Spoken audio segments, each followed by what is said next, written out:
Yeah.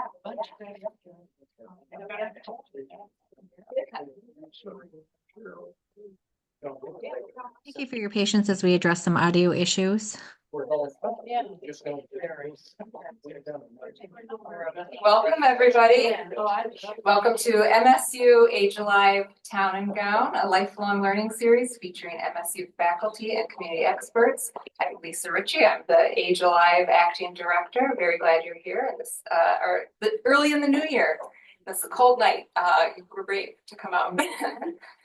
Town and Gown is an MSU Age Alive program in the College of Osteopathic Medicine. In partnership with MSU Social Science Scholars Program, Generations Connect, Friends of East Lansing Seniors Program, East Lansing Primetime Seniors Program, the Great Decisions Program of the Foreign Policy Association, and the People's Church of East Lansing. Tonight's presentation is Cold Cases and Universities, a collaboration between the Michigan State Police and MSU.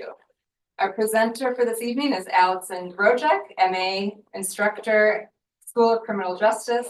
Detective Sergeant Larry Rothman from Michigan State Police is unable to join us for this evening. We hear his son is graduating. That's exciting. Due to the nature of the presentation topic, please note that some material and references in the presentation may be sensitive to some audience members.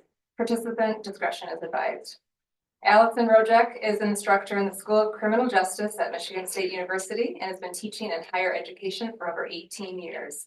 She is also a former crime and intelligence analyst and continues to teach in that area and works with law enforcement agencies across the country to expand their analytical capacity. She has served as a criminologist with the Michigan State Police 1st District Cold Case Unit for the past 4 years. Following the presentation, we will have question and answer session. Please take a moment to make sure your mic is muted. Please join me in welcoming Allison Rojek. Hi, everyone. Thank you so much for having me. I'm so excited to be here. And I'm always, we're good. I gotta pop up on my screen.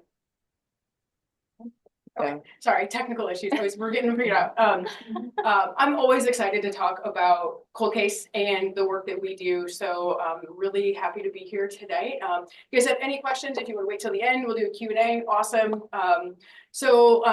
Like she said, I've been in the field of criminal justice, either teaching or working for over 20 years. And I have found that this cold case area is really kind of my passion. And I really enjoyed getting to be involved with Michigan State Police.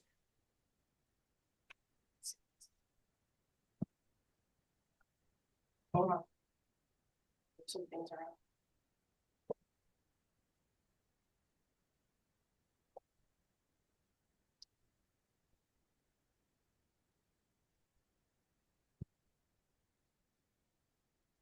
Are you guys seeing the? You're good. We're good? Okay. So as mentioned, obviously this is about cold case and we do cold case homicides. So the nature is a little sensitive, but we'll keep it very non-graphic, very PC for tonight's presentation.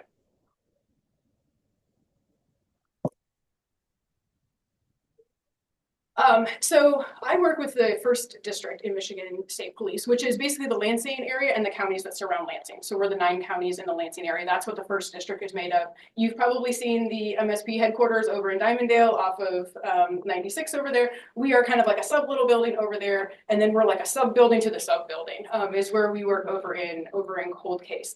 As mentioned, Detective Sergeant Larry Rothman is the head of the unit, who is my colleague that I work with on these cases. So the first question that we always ask ourselves when we talk about cold case homicide is, when is a homicide no longer important? And the answer to us is never. It doesn't matter how old these cases are, how long ago somebody lost their life. These cases have value, and it's important for us to try to figure out not necessarily justice, but to figure out answers and what happened in these cases. We also talk a lot about in the unit, especially when we bring our students in, it doesn't matter who the victim was in this case. It doesn't matter their race, their gender, their age, their occupation, their circumstances, anything like that. they were the victim of a crime and they deserve an explanation, and their family deserves an explanation for what happened. So it doesn't matter who our victims are, everybody gets the investigation that we want to have them to truly find answers in their case. So we talk a lot about cold cases. Does anybody watch like cold case stuff on TV, true crime? I'm a total junkie. I admit it. My kids are so annoyed at all of the like our Netflix recommendations because it's all true crime, podcasts, everything. I have completely messed up all of our family accounts with all of my profile things. They make me read true crime and then they make me read fiction because they're like, you are a little like too obsessed with this right now. They're like, can you just go read like fiction or something else? So we have a good battle back and forth. And I always want to listen to podcasts in the car, and they're like, oh, and I'm like, okay, you guys know this one you're not old enough for. But I've kind of gotten them hooked a little bit too. They put up with me. So when we talk about cold cases, that kind of means something different to each agency depending on how they classify a case. We classify really a cold case as something where the leads are exhausted. There's nothing left to really uncover at this point. It goes inactive by the agency. Maybe the original detective has retired, he or she is no longer working on the case, and it goes into a box most likely, and it gets put on a shelf. And that's kind of where we come in, is to go get those boxes off the shelves. And when you see the stuff on TV of boxes of case files like covered in dust in the shelf, that's exactly what it's like. So that's a big part of what we do in our unit, is try to figure out where all those pieces are, because they're not always in the same boxes in the same place. And it's not that they're in a nice, neat, organized box and you pull it out and everything's in order. The first case we got, I believe, was 1,600 pages, and I'll talk about that case a little bit. And they were in no discernible order. They had just gotten scanned in as they came out of the box. So you're reading page 1, and it's actually page like 260 in the case. And you're like, who are these people and what is happening? And so that's kind of how cold case works. It's not neat, it's not organized, but that's really the fun of getting down and trying to dig deep into it and see what's going on. So when we talk about cold cases, like how often do these happen? The homicide clearance rate. So when we talk about clearance rate, it's the percentage of cases that get solved, right? So you take the number of cases that are solved divided by the total number of homicides that happen. That's our clearance rate. That's our percentage. In 2022, it was less than 60%, which means we're solving just over half of our homicides in the United States. That means we have more cold cases, right? Or they're about to become more cold cases as they become inactive. Some people actually say that we're in what we call a cold case epidemic, that we have just the volume of cases that we have that are not being solved. And we'll talk a little bit about what makes those cases cold. Why can detectives not solve them on the front end? Why are they not? So does anybody watch the First 48? Yeah. Okay, so I love that show. So we talk about time, right? Like we have to solve it in the first 48. Those are our best leads. Absolutely, there's great stuff there. But cases don't get solved in 48 hours, right? Obviously, they're far more complicated, and they don't get solved in an hour like they do on TV either. It would be amazing if they did. Or if when you send something to the lab and all of a sudden it's like 20 minutes later, it gets like an instant hit on your computer and you're like, it's a match. That doesn't happen, which can be really frustrating. But there's a process to it. So there's a ton of things that make cases go cold. Go through some of the lists. Let me see if I can move some things around here a little bit. Is it up okay on the screen? Okay, perfect. Oh, something disconnected. Are we still okay on the screen? Oh, it's just saying because I think since you exit out of Zoom. Okay, we're good. If you just share your screen again.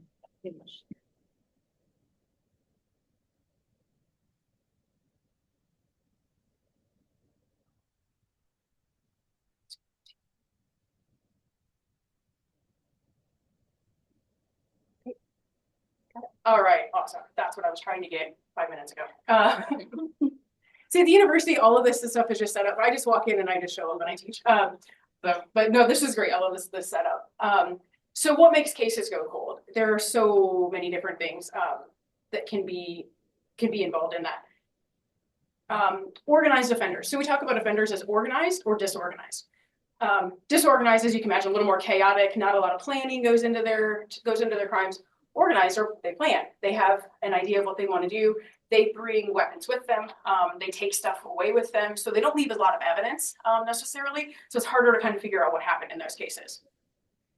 Longer post-mortem. So from the time the individual is killed to the time we find out about it, the longer that takes, the more complicated cases can be, because a lot of stuff can happen in between. Contamination, scenes outside, right? It's a cold day today, but we don't have any weather. We don't have any rain or snow, which is great. But that can be a problem when weather and other things impact a scene. Other animals, all sorts of things can make things complicated. Big one, if we don't know who the victim is. If we don't know who the victim is, we don't have an identification. It's hard for us to come up with what we call a victimology, which a victimology tells us who that person was in life. Where did they like to go? What was their job? Who were their friends? What was their family dynamic like? What was their favorite color? What kind of music did they like to listen to? How did they spend their time? What were their hobbies? Things like that. A lot of that can tell us more about how the victim and the offender may have been in contact with one another. If we don't have all scenes, so we see in some of these cold case shows, or in some of our true crime shows, where there's like multiple scenes, right? It starts here, they pick up a person, and then they transport them in a vehicle, and then they take them over here, and then they transport them in another vehicle, and they put them over here to where we ultimately, law enforcement gets involved in the case, and they find the victim. All of those are different scenes. If we can't, all of those contain evidence, right? If we don't get them all, then we aren't going to have all the evidence. Lower levels of association. So association is like how close you are to the victim, how close the victim and the offender are to one another. So if you're a family member, you'd have a close degree of association, right? If it's a random person that you happen to come into contact on the street, you'd have a really low level association. So it would be hard for us to figure out how the victim and the offender came in contact with one another. That's why that victimology, knowing about a person's habits and their routine, is really, really important. Lack of objectivity or experience from a detective.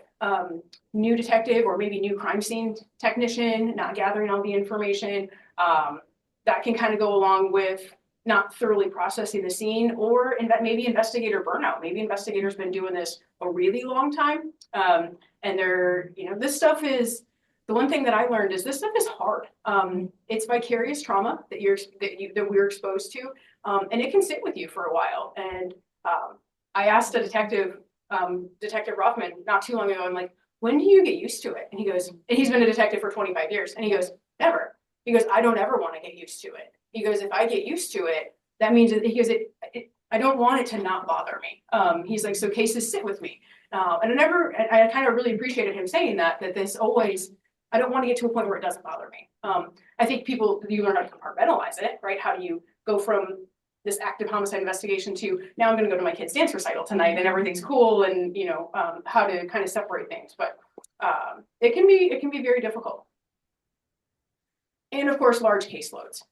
So I don't know if you guys have been tracking crime rates in the US the past couple of years. They definitely went up in 2020, kind of around that time, held for a few years. Things seem to be some decline happening now, which is good. But crime rates go up. There's more cases to investigate. That doesn't always mean that there's more cops to investigate those cases and more detectives to investigate those cases. So not a lot of budget. Also, if you're maybe the leader of an investigative unit and you have all of these cases in front of you, and you have active cases coming in that happened yesterday, and you have a case that happened 40 years ago, where do you put your resources, right? Those decisions have to be made. And those active cases are really important to try to work on so they don't turn into a cold case. So there's a lot of decisions that go into that. Cold case units really got developed. Again, we hear a lot about them. And again, probably because of the algorithms and what shows up on my news feed, I'm always seeing news. My parents send me cold cases every day. They're like, look at this one. And they're always sending me stuff. They're always sending me links, which is awesome. I love it. But the idea really caught on in the 1990s. So crime peaked in 1991, 92, early 90s, and then it took a pretty significant decline in the United States. When it did that, we had these cases that hadn't been worked in the 90s because there was so much stuff happening that investigators were able to actually, out of convenience, come back and relook at those cases. And they realized that they needed units to do that. It couldn't just be like one person sitting at their desk trying to understand what had happened. So we were having these higher cases in the, again, late 80s, early 90s. Crime was up, there wasn't as much time, and the nature of homicide really changed during that time frame too. It used to be more what we call like slam dunk cases. The victim and the offender were related to one another or were in connection with each other. It's pretty easy to figure out, okay, this is the suspect and responsible for this crime. The nature of homicide changed. It was more stranger on stranger violence, which is really difficult to figure out then who's connected to who. Fewer people were coming forward as witnesses. They didn't want to talk about what was happening. Or maybe what they had seen, what they had potentially witnessed. So the nature of it changed, so the relationship changed. That's why we're having some of these higher rates of unsolved cases. When crime went down, things settled down a little bit. Detectives went back and pulled those cases that they hadn't had a lot of time to work on when they occurred, and were able to investigate and spend more resources on them. So that's exactly what happens. And that's exactly what we do over at Michigan State Police. And of course, I'll talk about the role that our students play in that. They review and they prioritize cases. First thing we did is we went and we gathered all of the information. We pulled all the files. We have about 60 cold case homicides in the first district here in Michigan through Michigan State Police. We had to go find them all. And so we brought them all. We actually have a library now, and it has all of our case files in it. And we have our students go through them and make sure we have all the information, and then we prioritize them, kind of like triaging. You basically triage which ones do you think have a higher likelihood of getting some accountability for the offender. So we review, we prioritize cases, and then one of the big things that we look at is technology. So if a case happened in 1980. DNA wasn't around back in it was, but we didn't know it, right? We didn't understand how we could utilize it in homicide investigations or criminal justice and really in general. And so technology has come to play in our favor. Is there evidence that we can send back to the lab that we can do stuff on now that we could never do before? It used to be to do a DNA profile, you had to have like a really big sample of DNA, like a lot. Now, don't quote me, I'm a social scientist. I'm not a hard science. I'm not chemistry, biology, but I think it's like 2 cells with a nucleus. Like it's minuscule amounts that you need now. So we can use that in our favor. There's new things that are being developed all the time that we just never had access to before. So going back through those pieces of evidence, is there something we can send back to the lab? Is there something that we can run a new test on that we didn't have back in the day? And time actually plays in our favor, which is counterintuitive to investigations, but relationships change. People who were friends 30 years ago, not friends sometimes anymore.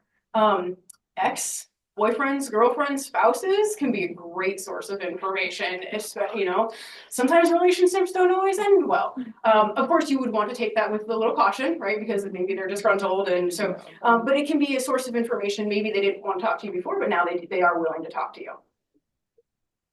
Sometimes people have time to brag. They want to boast about their crimes, which you see occasionally. You'll see, we call them like jailhouse confessions. You'll see people will tell their cellmate what they did. That was not that it's a cold case, but the Manson case, the Charlie Manson case. One of the people involved in the Manson family actually told their cellmate some details about the crime, and the cellmate was like, "Whoa, this needs to be told to somebody." That was part of that case. So people like to brag sometimes about what they've done. Witnesses are not as afraid of retaliation, right? So let's say, witness sees something. They see the offender, they see something that's definitely suspicious. And then law enforcement comes to their house the next day. Well, if that offender sees that, right, they're gonna make an instant connection that like, oh, you're talking to the cops about what happened yesterday. Well, 20 years later, the offender, if still around, is not gonna make that immediate connection. It could be anything, right? It could have been car got broken into, it could have been your cat's up a tree, you need it could have been anything, right? So people are not as afraid of talking a little bit later. Sometimes people have changes in legal circumstances too, and they need that little get out of jail free card, right? They want to make a deal because maybe they're facing criminal charges. Oh, hey, let me tell you about something that happened 10 years ago, and see if they'll work with the prosecutor to get some leniency there. So sometimes time can actually play to our advantage.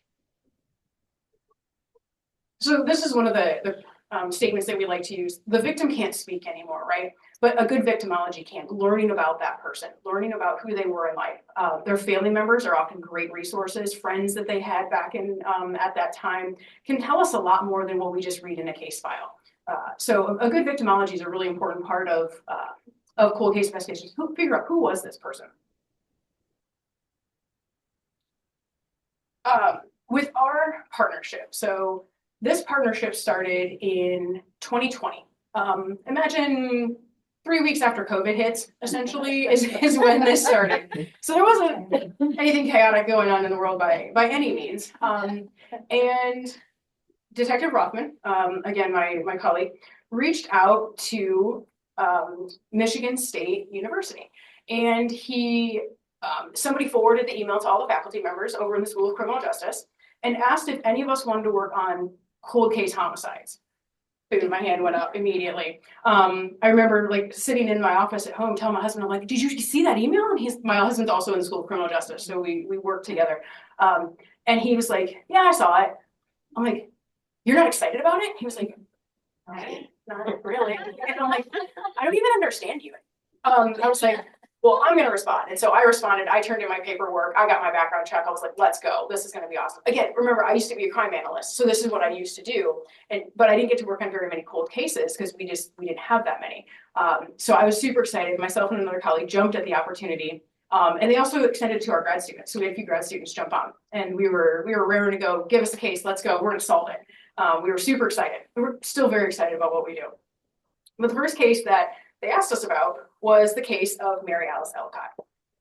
Mary Ellicott was a young woman in the Saline, Michigan area. She was, I believe, 29 at the time she was killed. And she went missing from a place called the Polar Bear Bar.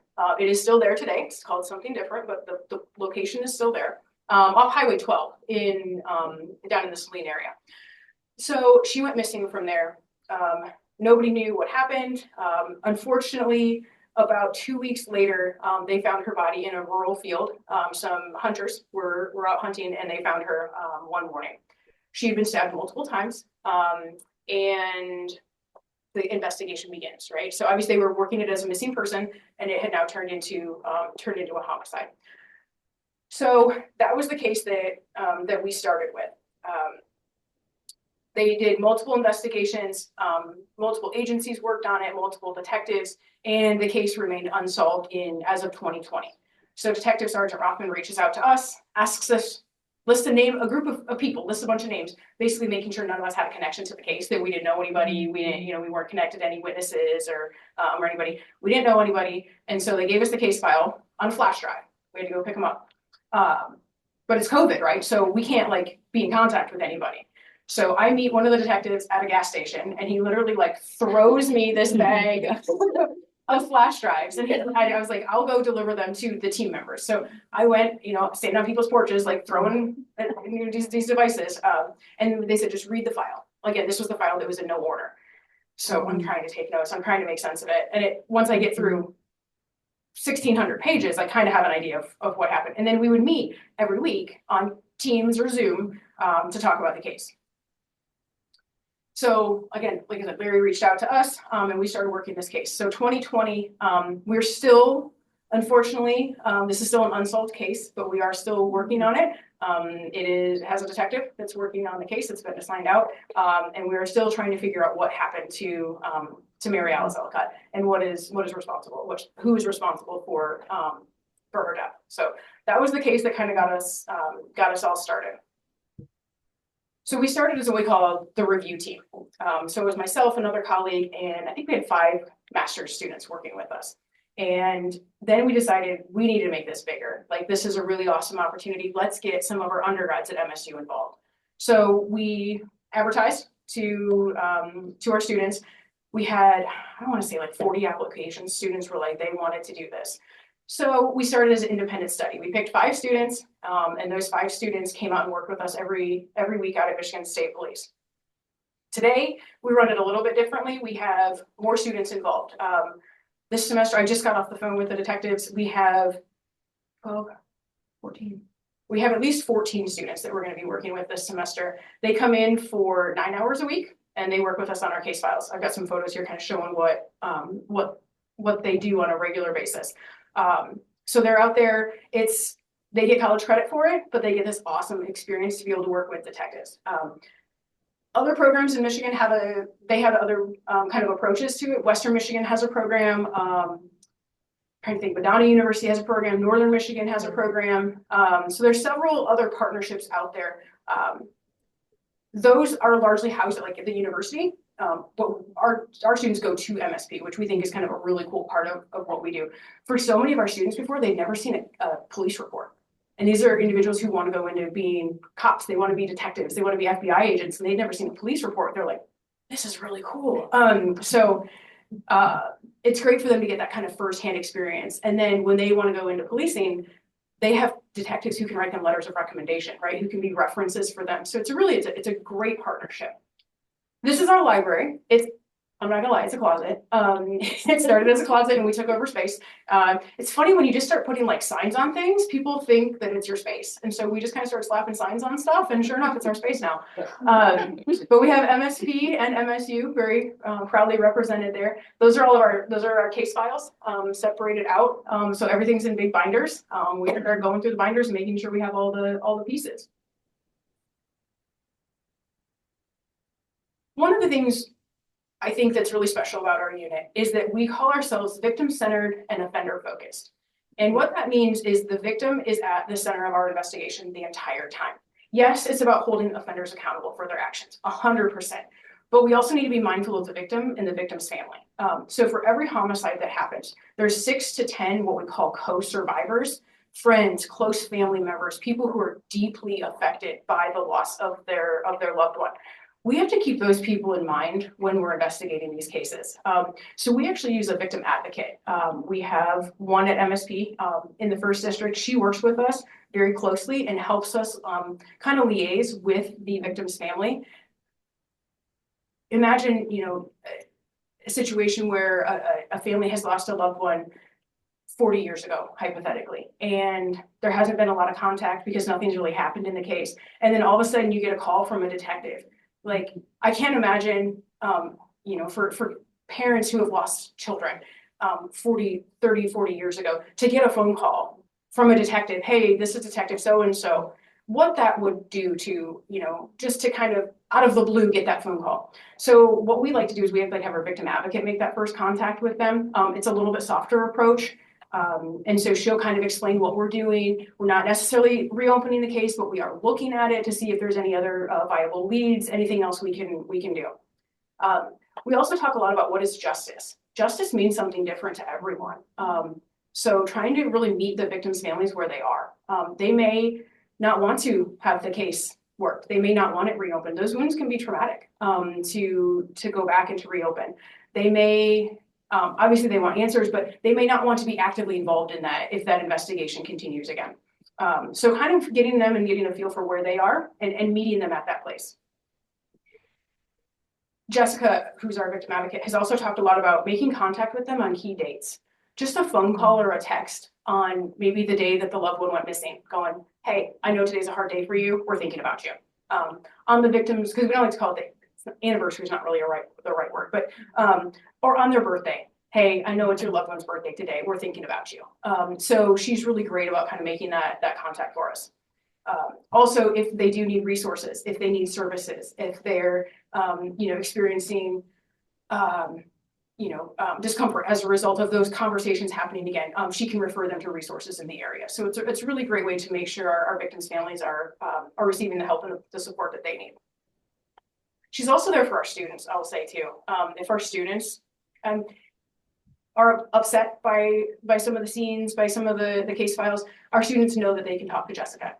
And so I think that's really important to make sure our students are supported just as much as kind of that everybody involved has another layer kind of behind them. Because they can't go home, I can't go home and talk to my husband about cases. They can't go home and talk to their roommates or their family, right? We all sign non-disclosures that we don't talk about case details because it could potentially ruin an investigation. So we have to talk with each other. And it's, at the end of a hard day, everybody's like, are you okay? Are we okay? Is everybody good? And if you're not, we all have a text group that they can pick up the phone and they can text us or they can call and they know that they can reach out or we can put them in contact with our victim advocate. So we really try to support our students that way. This is So there's a really awesome day in Michigan. It's called Missing in Michigan. It happens in May.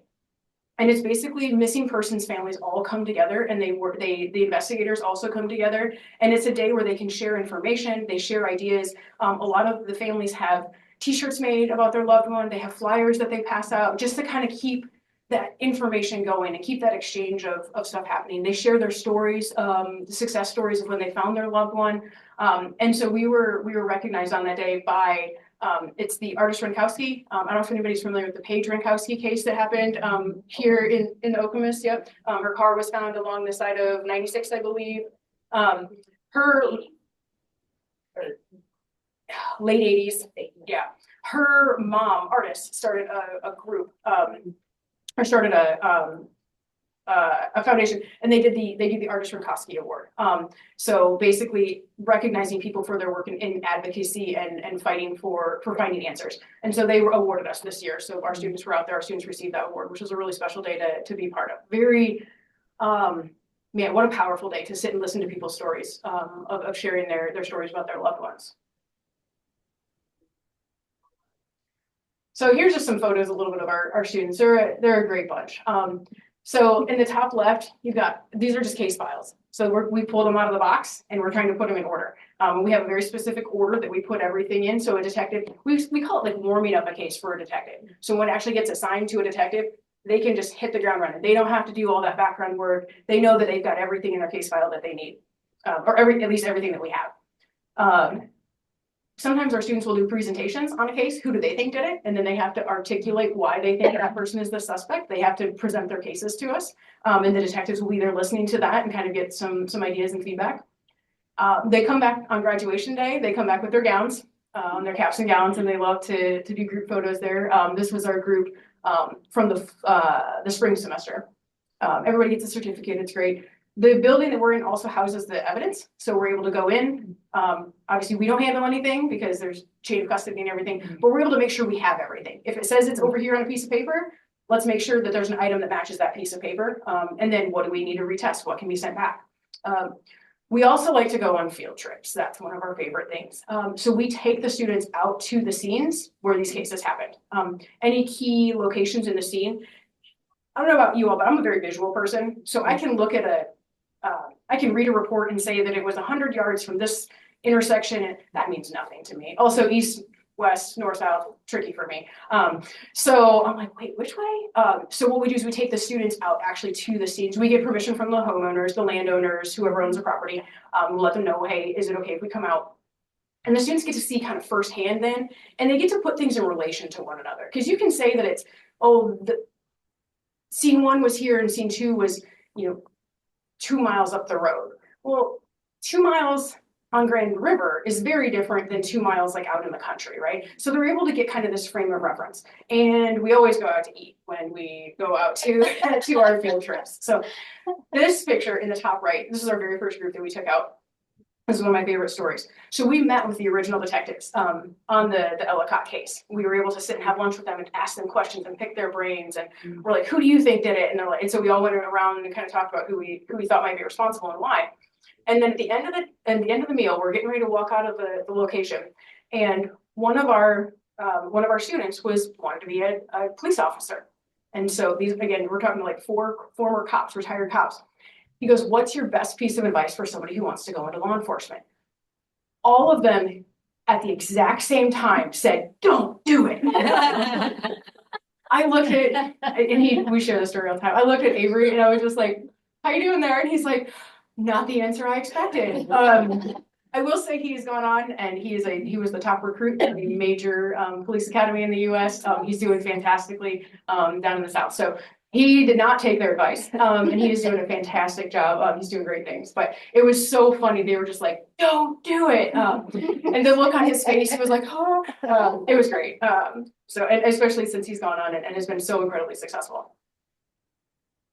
Again, more case files, more field trips, more lunches. And then the other thing we do is we bring guest speakers in. So we'll bring people in from the lab to come talk to the students about what the evidence looks like.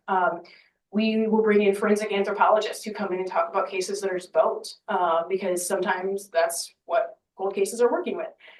We try to bring in anybody who the students might be interested in MSP or other organizations, we try to get those people to come in and do guest lectures for them. So students can hear about not just being a detective, but all of the different things that you can do in the field of criminal justice and cold cases. So they'll go out and they'll job shadow with those people. It's a really good opportunity for the students to kind of get some more information about what this career might look like.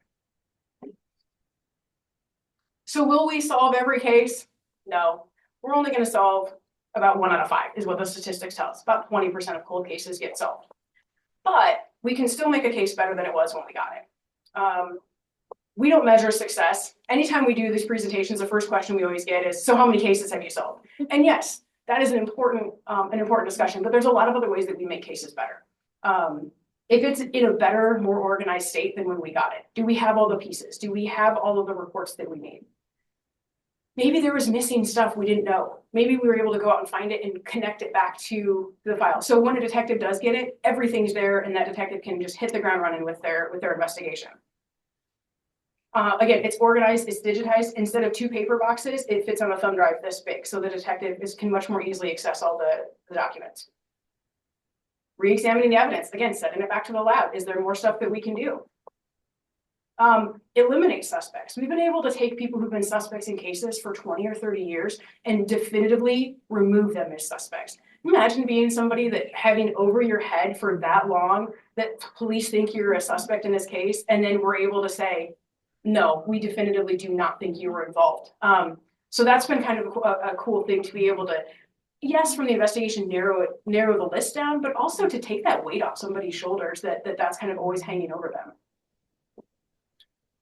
Again, technology plays a big part in what we do. Pursuing new leads, sometimes there's new witnesses that come forward. There's new statements that get made. Analyzing those and investigating those and seeing if we can, what we can come up with. Also, is the victim's family in a better spot? Do they have, maybe they didn't have a great relationship with the current detective. Can we try to repair some of that? At least they're informed, they're knowing what's going on. And managing expectations though too, right? If we send something to the lab, it may be several months before we hear back. It's not going to be tomorrow. So just trying to be very open and very upfront with them with kind of how this is going to progress. Again, that's where that victim advocate can really come in handy. So have we solved any cases? Yes, we have. So this is the case of Kimberly Lewisell. She went missing in 1982, in the spring of 1982. She was from the South Lyon area. She went walking one day. She was, and then she didn't come home. They found her several weeks later. They found her at a roadside park along 96. Unfortunately, they found her body. Much investigation went into this. Unfortunately, the case went cold. So we're talking 40 plus years old this case was. In 2023, DNA from a piece of evidence in Kim's case was tested again. We went through it, we sent it back to the lab, and that piece of evidence was retested. At this time, there was enough to get a DNA profile. We did not have, so kind of, that's like vein 1. Vein 2, there's another case that happened 1983. Similar area, similar kind of, what do we know what's going on? So that was a Livingston County case. Livingston County was able to use forensic genealogy and create a profile of a genealogical profile in their case. They've then put that case into, or that information into CODIS, which is the DNA system for the United States. And then when we put ours in, it hit that case. So actually 2 cases were solved by the work of Livingston County, working that genealogy profile and coming up with a suspect. The suspect was identified in both cases. They believe that he's responsible for the deaths. The other girl was some similar young female that again was about a year later. That suspect was in fact deceased, had passed shortly after that. The other case, but the victim's family, the detective was able to go to Kimberly Lewisell's case, to her family. Her parents were both still alive. Her sister is very much involved, and say, we know who's responsible. So, is it justice? Again, depends on how you define justice. But But it gave them answers, right? And they were able to have some sort of closure a little bit on what. At least they knew what happened, right? At least they knew who was responsible. One we have actually that we're still working on is the Ricardo and Michael Sepulveda case. This is a case happened in 1997. A farmer was walking through his cornfield and he found a body, a headless and handless body in his cornfield as he's walking through in Blissfield, Michigan, so southwest of Detroit, about 75 miles. Yeah. So headless, handless, very difficult to make a victim identification, right? We don't have anything to work with. Detective Rothman has been working this case. Our students have been working on it to some extent. In 2023, two brothers, Ricardo and Michael Sepulveda, were arrested on this as being responsible for this case, being connected to this case. So this case will be going to trial later this year. So we have another one that the students, and again, largely to the work of Detective Rothman, that they were able to take forward for prosecution. We still do not have an identity on our victim. They believe, I think a witness statement said they believe his name is Roberto. So we have a sketch of what we think the suspect may have looked at, or sorry, not suspect, the victim, based on some witness statements and some other things. They think he's from the Texas area. He think he came up to the Midwest and was supposed to return to Texas, but unfortunately was not able to return back to Texas. Between 20 and 40 years old, pretty big window. It appeared as though his hands had been like sawed off, or like based on the striations. So obviously the thought is that it would make it more difficult to identify him if they don't have some key parts. So that one should be going to trial later. Detective Rothman is going to trial on that later this year. Still do not know who our victim is, but still looking. They're still actively trying to figure out who he is to get some answers for his family. I'll just wrap up real quick with some other Michigan cold cases. I don't know if anybody's familiar with this one. This is the Goodhart murders. This is the Robinson family. This case happened back in 1968, June 25. They believe this occurred. They didn't find them until several weeks later. The family, so it was Richard Robinson, his wife, and their 4 children. They were up at their lake house cottage up in Goodhart. They were from the Lathrop Village area. They were vacationing. They were actually supposed to be going down south, don't quote me, like Florida, somewhere down there. So everybody knew that they weren't going to be at their cottage up north. And so they didn't find them for I think it was 19 days later until 27, until they actually found them. This case is still technically open. The prime suspect is Joseph Scolaro III, who was a business associate. He was working with Mr. Robinson. They have found out while Robinson family was out of town, he was managing the accounts. And there was some $60,000 got embezzled, went missing from the accounts. He had some weapons that matched, I think even forensically, they matched the weapons that were used in the case, but then he didn't have them because he had given them away, all sorts of things. So they were never able to definitively put the case on him. It is still, he has since passed, the case is still technically open because they were not able to move forward on that one. Oakland County child killer. I don't know if anybody remembers this case. This happened in the Oakland County area, 1976, 1977. There were at least 4 kids, aged 10 to 12, who were leaving home, walking down the street, were supposed to be coming home, never showed up where they were supposed to. There was 2 boys and 2 girls, again, very young children. They found them all within a couple weeks at different locations. But they do think that these 4 cases are connected to one another. This ended up being one of the biggest investigations in the Detroit area. Pretty much up until that point, MSP created a big task force. They still don't have the identity of the suspect in these cases. No one's been directly tied to it. There's some where there's some DNA, but it's not enough to make a profile. It's not enough to, or it doesn't match anybody that's currently in the database. So the Oakland County case remains open today as well. Senator Warren Hooper. This is a big one back from 1945. He was on his way from Lansing to Albion. He was driving and he was shot in his vehicle as he was driving from Lansing to Albion. He was set to testify in a grand jury trial, or in a grand jury just a couple of days later, and this happened. So his testimony had to deal with horse racing and betting on horse racing. The former, McKay was his name. He was the former political position. I should know it off the top of my head.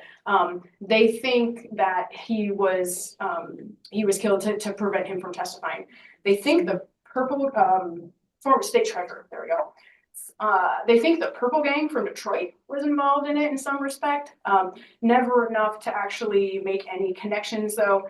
In this case, remains unsolved almost 80 years later. So that's a big one. And then, of course, the really big one. What happened to Jimmy Hoffa, right? That is the one that everybody still wants the answers to. That's coming up on 50 years this summer. July 1975 was when he went missing after a lunch that he was supposed to have at a, he left his Bloomfield, was it Bloomfield Hills? No, Lake Orion house. Yep, Lake Orion, he left his house, was supposed to go have a meeting with some associates. Yep, exactly. They never, reports they see him getting into a vehicle, and then we don't know what happens. So there's the Jersey side of it, there's the Detroit side. He was supposedly in Giant Stadium. They say he was in the concrete of Giant Stadium. They have dug up driveways in Detroit. They have dug up houses in Detroit, and we still don't know where whatever happened to Jimmy Hoffa. So at least like 10 people have taken credit for the disappearance and the murder of Jimmy Hoffa, but we still don't know. So that's a question that still lingers out there. So just to kind of wrap up again, if you can't tell, I love what I do. I love my work with Michigan State Police. I love teaching. I teach a homicide course at Michigan State. And so of course we do a whole week on cold cases. I love doing case studies. Even in my other courses, I find a way to work in cold cases. I find a way to talk about it. And I think obviously it's really, to me, it's like a big puzzle, right? All the pieces are there, but I don't have a picture of what the puzzle looks like. I don't have the border pieces, and it's like upside down, right? And you're trying to put it together. And sometimes you get puzzle pieces that are in your puzzle that aren't yours. They go to another case, and you're missing a bunch of pieces. And it's just kind of this game of how do we make these pieces? They fit together somehow. And we try to get enough puzzle pieces that we can get answers for the victim's family. So again, thank you so much for inviting me tonight to talk with you. Happy to answer any questions that you all may have, but you can tell I love what I do. I love, so happy to have been invited by Detective Rothman to be part of this program and be part of this this collaboration that we have. So that is what I have. Any questions? There are questions, I'll just ask you if you don't mind repeating for our online audience. Absolutely. Okay, Yep. Thank you so much. Would it be helpful for you to have more students involved, or have you reached exactly what you want? So the question is would it be helpful to have more students? And it's kind of a double-edged sword. We only have right now, we have a detective sergeant, and then we have a detective who works with us, and then we have a full-time analyst, but the analyst works for the entire state of Michigan. So it's hard to manage all of the students and then to have the detective still do, I call it detectiving, but he doesn't like it's not right. But for them, they still have to go out and do interviews. They have to go, write reports and do things. So I try to go out once a week. I spend a day out there with the students to try to help offset so that I can kind of manage the students and help, since I've been working with them for so long. And so we're trying to find that right balance. That 12 to 14 seems to be about the sweet spot that we have found. When we first had a few, we're like, we could use more. We could use more. I think we would just need more bodies to also work with them. So more resources as well. So, but they do, I can't remember, one semester, I think the students logged over 1,200 hours of work across the students to help Michigan State Police. So it's a great resource for them to be able to draw on that. Even just, like you said, organizing files and getting things in a row, getting them, just running them through scanners. And these papers are super, super old. So we can't just like take a stack and put it in and like hit go and just wait for them. It's one at a time because these are the originals, right? So we want to make sure we protect and maintain all those files. But yeah, we would love to find a way to continue to keep expanding it. Absolutely. Yeah, absolutely. I think you mentioned when you started that there was a percentage of cases that was 60%. Is that a high or low, or where does that stand? Oh, great question. So the question was, when I kind of first started talking about it, I said the clearance rate of the percentage of cases that we solved was around 60%. Where does that sit in relative to kind of history? Back in the 70s, 80s, the 70s, it used to be more around like the high 70%, low 80s. And it's not that we used to be better at solving crimes, it's the nature of crime changed, right? So more stranger on stranger, more group on group, harder to, there used to be more spousal homicides where maybe the suspect was actually still on scene. And I mean, luckily we have so many thankfully have so many programs that have helped reduce domestic violence and intimate partner homicide. But that nature has really changed. So 60%, it has kind of steadily declined over the years. Yeah. So love to see that number start to go back up. Yes, my hairdresser, or my colorist, has a cold case. And it bugs the bejeebers out of her. She grew up like in Fenton or, north area of Detroit. Okay. And her friend she grew up with went running, divorced her spouse, living with the parent, went out for a run and never came back. And it's still open, and they're firing all over Facebook with all the friends and everybody they went to school with. And the mother, they're sure it's the ex-spouse. Okay.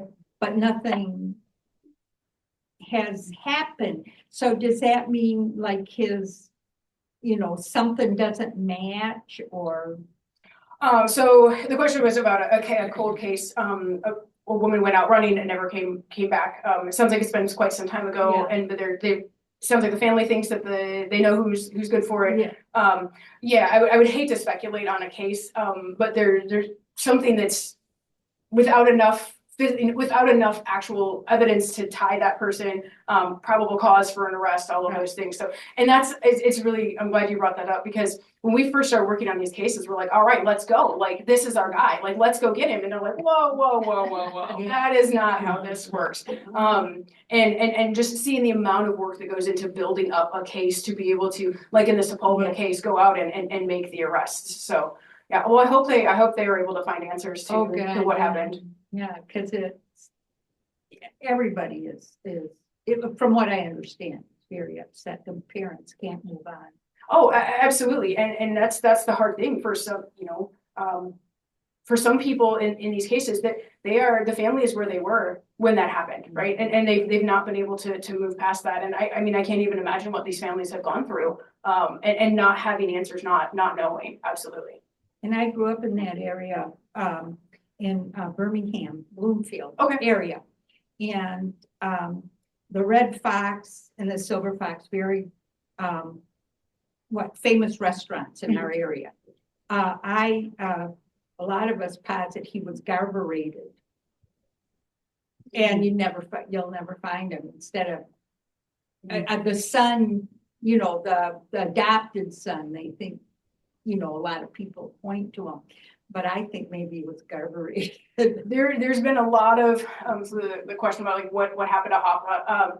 There's been a lot of speculation, and that is one of the theories that consistently comes up in terms of not necessarily the who, but what happened to him, right? And I think that he ended up there, or he ended up cremated, something along those lines, where we may never find the remains of Jimmy Hoffa. So I don't know. It's one of those cases that just kind of keeps hanging out there, and every so often something will pop up again, and we kind of get. It'll be interesting with the 50 years coming up this summer. If there's any, I don't know. Maybe there's I don't know. Is there a deathbed confession somewhere out there? I mean, I don't know. But that's one that still sits out there quite a bit. So we have a question in the chat. Okay.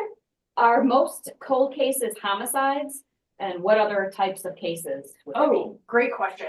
So we work on mostly cold case homicides. Some will also do missing persons, because missing persons can end up as a homicide. It depends on the agency. It depends on how they specify what their cold case team looks at. Some teams will look at cold case sexual assaults. Is another thing that they'll look at. We actually just did a national survey of law enforcement agencies in the United States. We are still analyzing the results to get back but that was one of the questions that we asked, is what types of cases do you investigate in your cold case unit? I think we had robbery, sexual assault, homicide, missing persons, runaways, arson. Those were the main ones. And then they also had like an other where they could fill it in. So it'll be interesting to see what agencies look at. Ours are mostly homicides. Mm-hmm. Yeah, great question. Yeah. So we watch a lot of the British crime shows, and they have CCTV in quite a number of places. I'm not saying that helps them more than it helps us, but we do not have, because of privacy. Sure. We do not have as much of that. Does that give them an advantage? Is that a true advantage, or does it really just even out and there's no advantage to it at all? Oh, great question. So the question is about, in the British community, there's a lot, they have, their simple presence of CCTV is significantly higher than ours. And does that place them at an advantage? I think that's a really great question. I don't have like the research literature on it, the data on it, but I do know that some jurisdictions have gone to kind of increasing that CCTV presence here in the US. Depends on the agency, depends on the jurisdiction. But for like, even for things like not necessarily even homicide or major cases, accident reconstructions, right? Or accident, saying somebody says, oh, well, they ran the red light and they hit me. Well, if we can go back to the cameras, we can, a picture's worth 1,000 words and a video even more, right? We can see exactly what happened. So, but then you balance that against our right of privacy. And, those are the kind of those balancing things back and forth. But I have seen many cases, not say cold case or homicide, where one of the first things an agencies do is they'll go pull the cameras from that location, from that area, from that time frame, and see what can they see. So yeah, I think it's and we also have, not from the CCTV standpoint, but from the body cameras of officers, right? So just the kind of changing nature and that becoming much more the norm in law enforcement today in the United States is officers wearing body cameras for a lot of different reasons. Accountability, transparency. There's a full record of we used to have the dash cams, but those only covered what they could see in the vehicle, right? And when they were turned on, and now that body cams are on, if they're out, they're on, and we can, there's a pretty good record of interactions. So great question. Yeah. Speaking of cameras, did the campus increase their camera surveillance since the murders? Oh, so did the campus increase their camera surveillance? I am not sure on exactly the size of the network. I know there is a significant camera presence on campus. I'm not sure if the number increased or if they changed. There was a report that went out. I'm not sure if it was to the university community or how far it went, but the university has made a number of changes on campus to create a safer environment for a student. We have like door locks in the campus. We can hit a button and the doors lock and things like that, and automatically alerts law enforcement and stuff. So I think they've made some really good strides to try to make campus safer. The buildings all lock at a certain hour at night now. We have to scan as faculty and students. We have to scan into buildings after a certain hour. So I think they've made some steps in the direction to try to make campus a safer environment. Yeah, great question. Yeah, you mentioned crime overall, like over time, it changed, like the number of, was it just crime level or homicides in general? You were saying like in the late 80s, early 90s, and like kind of went down. Do you have any idea of like what caused that change in the amount of homicides or just crime in general? Yeah, so crime kind of, like I said, peaked in the early 90s and then took a pretty significant decline. What? There's whole books dedicated to Okay. what do we think, what caused the crime drop of the 1990s. People will argue some things like age structure. The age structure changed in the United States. Availability of what we call like simple, cheap manufactured weapons decreased. Drug markets changed right around that time period. There was a lot of things going on, and how do we attribute it? Most likely a combination of a whole bunch of different factors. And then what causes crime to go back up, right? So, and that's what, as criminologists, that's what we spend a good portion of our time trying to figure out. Yeah. And any reasons for the identified for the change from people who knew each other to strangers? I have not looked at the research literature on that. I think part of it, again, with like intimate partner violence, we have so many programs now, and like different changes in policy to try to protect people more from that. There's more resources and services available for people who find themselves in that situation. So, perhaps it's that, again, I always hate to speak without drawing on the research literature on it, but yeah, we did see a marked change in the nature of kind of those relationships. Again, was it drug market related, all sorts of potential explanations. Any questions? Those were like right at time. Thank you. All right, thank you all so much. Thank you, Allison, for presenting today, and thank you all for joining us, Town and Gown tonight. Our next presentation will be the John Wales Memorial Lecture on January 21st in 2 weeks. Also at 5 p.m. titled Conservation and Agriculture, Can They Work Together to Support People and the Land? That will be presented by Daniel Alquist, PhD, Associate Professor of Social Relations and Policy from James Madison College. Please mark your calendars. Thanks so much for joining us tonight. Have a great night. We'll see you next time. Thank you. Oh, good. I'm so glad. I didn't know I would know. He's got a cousin named Larry. Yeah.